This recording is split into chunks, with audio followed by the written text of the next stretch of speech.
Hola queridos amigos, nuevamente con ustedes. Soy doctor Maximiliano, el médico que trabaja en los Andes, la Amazonía, la costa de Ecuador, y que hoy día les voy a hablar acerca de la historia de la Mariscal. Y para eso empezaremos diciendo que la Mariscal nació en el año 1918.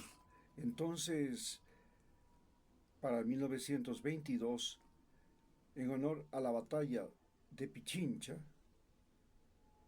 se celebró se le dio el nombre del barrio La Mariscal en honor al mariscal Antonio José de Sucre, y este barrio, el barrio más nuevo de la capital en ese momento, en el comienzos del siglo XX, representaba lo que era la entrada de la ciudad de Quito en la modernidad. La ciudad de Quito antes había sido una ciudad colonial y hasta ahora es la estructura colonial española más grande de Sudamérica. Y por supuesto Quito, como ustedes bien saben, es la capital más antigua de Sudamérica.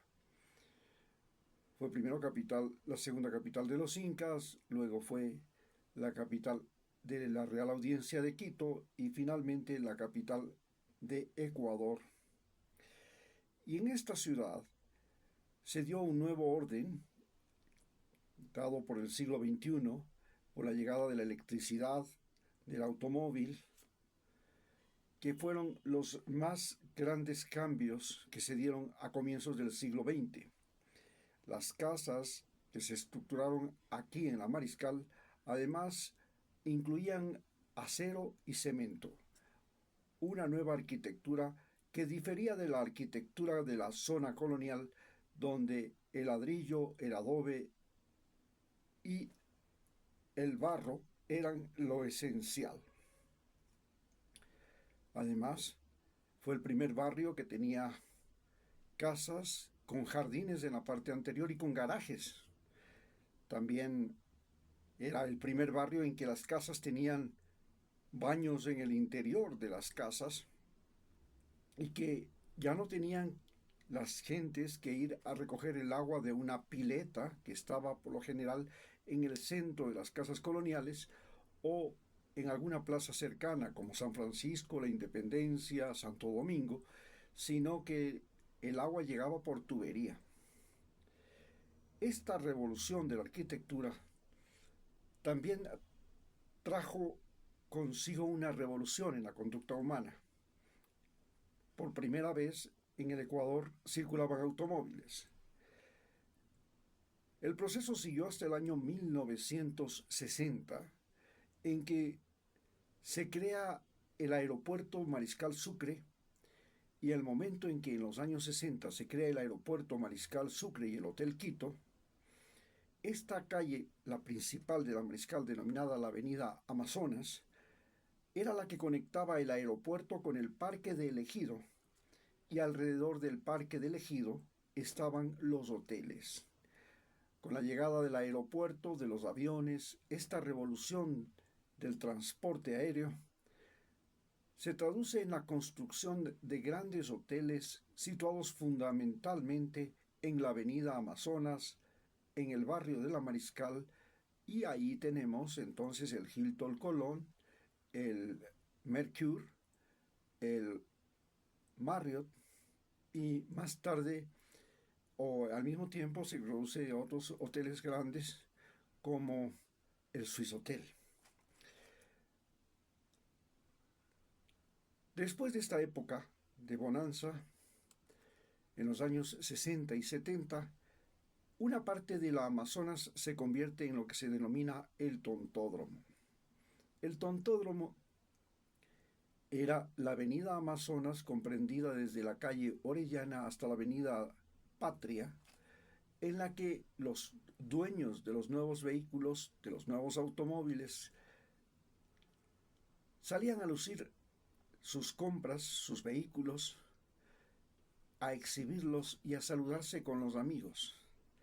Al mismo tiempo, en el barrio La Mariscal, estaban asentadas las principales embajadas del Ecuador y al Ministerio de Relaciones Exteriores, que todavía permanece, al igual que algunas de las embajadas. También se convirtió en el barrio residencial de los cuerpos diplomáticos, del cuerpo diplomático, por supuesto. Todo esto era un momento de convulsión social. Y esta convulsión social de los años 60 y 70 trajo también la creación de bancos, la casa de cambio, de supermercados, de estaciones de limpieza de autos y de gasolineras. La Amazonas tenía entonces aquí en la esquina del Amazonas y Roca al Supermaxi, que empezaba en ese momento con el nombre de Supermercados La Favorita. Al frente estaba la casa de cambio de un señor que se llamaba Rodrigo Paz y que además era de origen carchense, es decir, él había nacido en la provincia fronteriza entre Ecuador y Colombia, y en esta zona limítrofe su gran negocio fue tener una casa de cambios y cambiaba monedas ecuatorianas por monedas colombianas o monedas colombianas por monedas ecuatorianas, el peso colombiano por el sucre por el peso colombiano. Luego se mudó a Quito y entonces comenzó ya no solamente a cambiar pesos colombianos por sucres y sucres por pesos colombianos, sino que comenzó a cambiar también soles del Perú y, por supuesto, dólares. Para 1979, la Mariscal ya era el centro de la actividad económica y banquera de la ciudad. Se habían creado algunos bancos, entre esos apareció un nuevo banco que era el Filambanco, luego apareció, ya había el Banco del Pichincha y otros bancos más se sumaron como el Produbanco, el banco de este señor Rodrigo Paz. La empresa que crean conjuntamente el señor Rodrigo Paz y los Wright, los dueños de Supermaxi, se llama Proinco, y Proinco construye los primeros edificios en la zona de la Mariscal.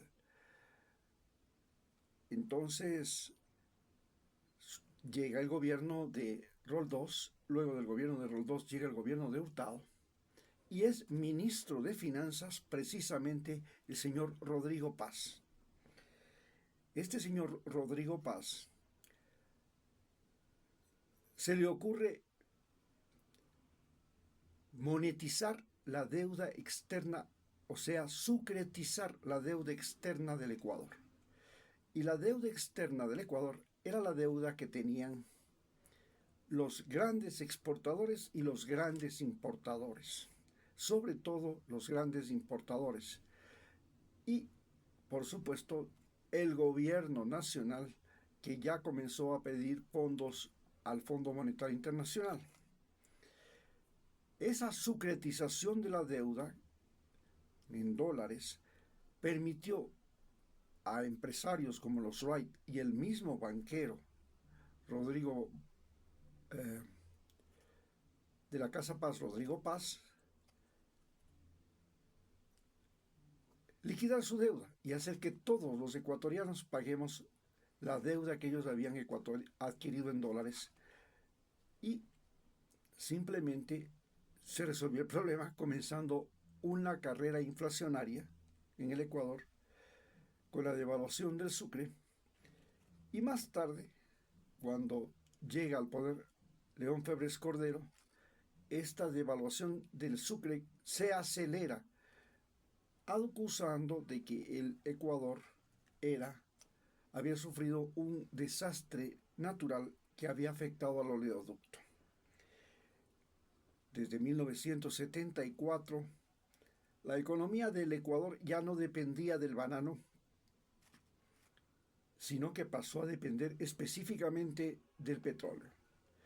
Y la economía petrolera de Ecuador le permitió tener al gobierno de turno, en este caso al gobierno de Roldós, más tarde el de Hurtado, y antes al gobierno de las juntas militares, 5 veces más presupuesto que el que disponían los gobiernos antes de la era petrolera, antes de 1974.